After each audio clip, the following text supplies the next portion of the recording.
in listening to Dr. Jones, the abbreviated little press conference there, she was referring to the fact that there is always a chance, and a pretty good chance at the outset, that the earthquake you just went through, this one in Malibu, is a foreshock to a much larger event. That happens. The potential for that drops rapidly over the next hour. And of course, if there's a very strong aftershock sequence, which it relates to the strength of the initial earthquake, you could have a fairly large earthquake, maybe not as much as 4.6, but in the fours. For example, in 1992, there was this 7.2 Landers earthquake in San Bernardino County, and a couple hours later, that triggered another earthquake in Big Bear at 6.5. Both of those were very large earthquakes. Landers was very rural, so you didn't have a lot of people affected. Big Bear, much different. And I should point out, because we've had enough earthquakes in the history of Southern California since we've been monitoring them and tracking them, that today is the 53rd anniversary of the Sylmar earthquake. That was, I believe, 6.6, 6.7, about 60 people died in that earthquake. It trashed much of the San Fernando Valley, and the Sylmar, one of the major hospitals, I think Kaiser Permanente up there, was severely damaged. That sort of triggered the modern effort to get everything up to date when it came to seismic engineering on all the buildings, not only in the San Fernando Valley, but throughout the Southern California region.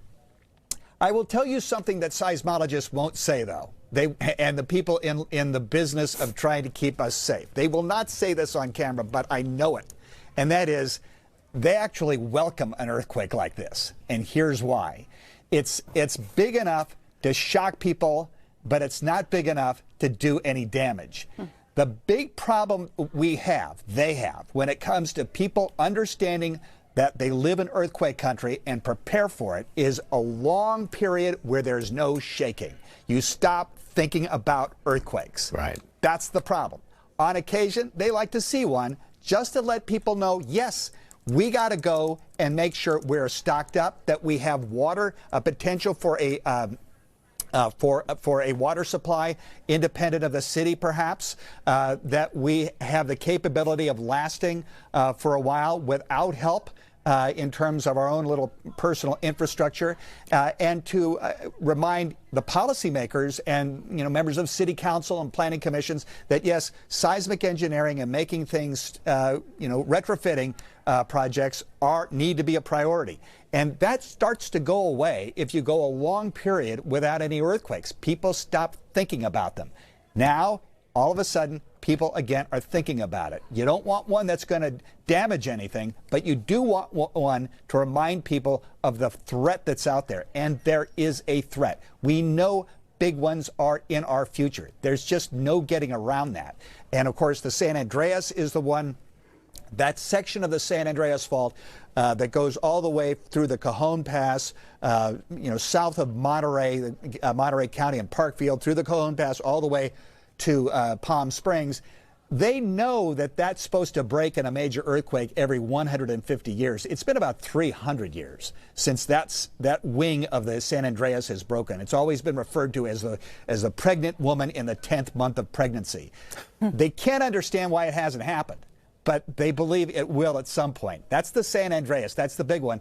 But again, there are all sorts of earthquake faults below us, that some of which we don't even know about. I mean, the one that broke at Northridge, we didn't know about that fault. It was a blind thrust fault. It didn't even reach the surface. And so, yeah, this is it's important for us to remember this is not just our present as of today, but it certainly is our future, and a much more calamitous future if we don't prepare.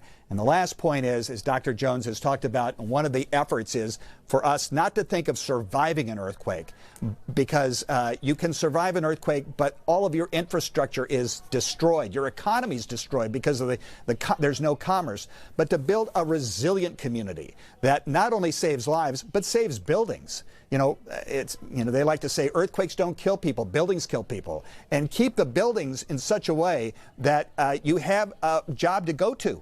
there's an economy that is able to maintain. And plus, the communications infrastructure is still intact. The water that comes in from Northern California and from the Colorado River, that isn't sectioned off because of a seismic activity. So we're now getting into the point of building a community that will rattle and shake, but survives certainly something far more greater than what we saw in Malibu today.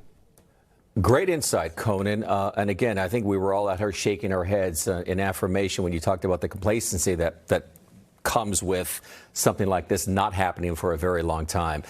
Conan, as always, we appreciate it. So we want to bring in Chief Sam here now, who is on the phone with us once again. And we talked about not only the earthquake itself, but the complacency, sort of the when it happens sort of mentality, Chief Sam. But again, a great reminder, as you've mentioned before, to have that kit ready to go.